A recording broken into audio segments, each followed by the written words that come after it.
I'm Joe Woodhouse and this is Family Wealth 101.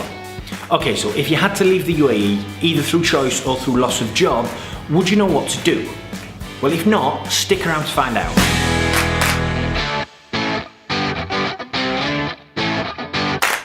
First things first, if you're renting, you need to vacate the property. And there's 3 ways to do this. The first off is you can wait until your lease ends. But if you do this, still give your landlord at least 2 months notice. The second is you can break the lease midway through the contract. This is where you've got to channel your inner Del Boy and put your haggling hat on, because usually you're going to get fined 2 months rent, unless you can talk your landlord down into reducing the fee.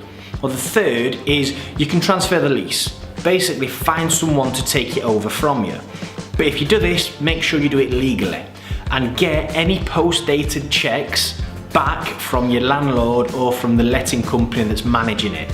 Because believe you me, if they cash those checks after you leave, you ain't coming back, ever. Okay, so now your property's taken care of, you've got to turn off your utilities. And for this, you're gonna need ample visa copies, ample passport copies, ample Emirates ID copies, and bucket loads of patience. The process will be different in Abu Dhabi and Dubai and with different providers, but generally it's going to take a couple of days to turn everything off and return your security deposit, less any admin fees. You also need to cancel your DO, Etisalat, OSN, so on and so forth.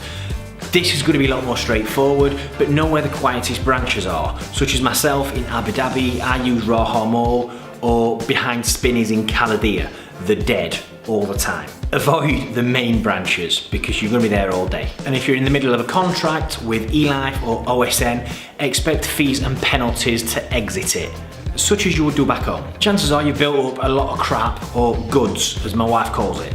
You've got a choice to make. You either give it away or you try selling it or you ship it back with you. If you're going to start flogging stuff, expect headache and expect aggro.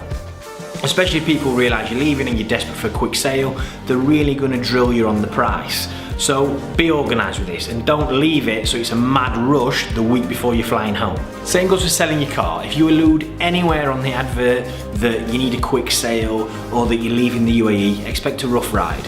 Your other option is sell it to a garage or these We Buy Any Car websites, which seem to be popping up everywhere all over the UAE. Yes, you're going to get a bit less for it, but you're going to have a lot less headache. So it depends what you want. And if you've got a loan on the car, this needs to be repaid first. But it can generally be done the same day as money changes hands if you are selling it on. If you do decide to ship anything, don't just go with the cheapest option. A lot of these so-called moving and shipping companies are literally one little fella sat behind a desk with a mobile phone. Use a multinational reputable firm with proper insurance and global offices and go and visit their office here. You're not going to realise how good or bad they are until your goods return at the other end, some 45 to 60 days later. And if at that point you're trying to claim against some little fella sat in Masafa or Dira with a mobile phone, good luck. If you have pets, getting them overseas can be quite costly and complicated. So speak to your vets well in advance and find out if they need any more injections or vaccine cards, and make sure everything's up to date, and ask your vets who they would recommend that you use. Closing your bank account will differ from bank to bank, but start by clearing all your debts and your credit cards, because remember, you can't leave this country until all your debts are cleared. Then transfer the bulk of your funds to your offshore bank account or to your bank account in your home country, because there are limits on what cash you can take through customs. This can be a bit of a nightmare, so just make sure you give yourself plenty of time. But make sure you do this properly and don't just empty your bank account and leave it open, because unknowingly to you, you could be building up monthly fees, which basically means a one-way trip to a 6x4 cell the next time you fly through Dubai.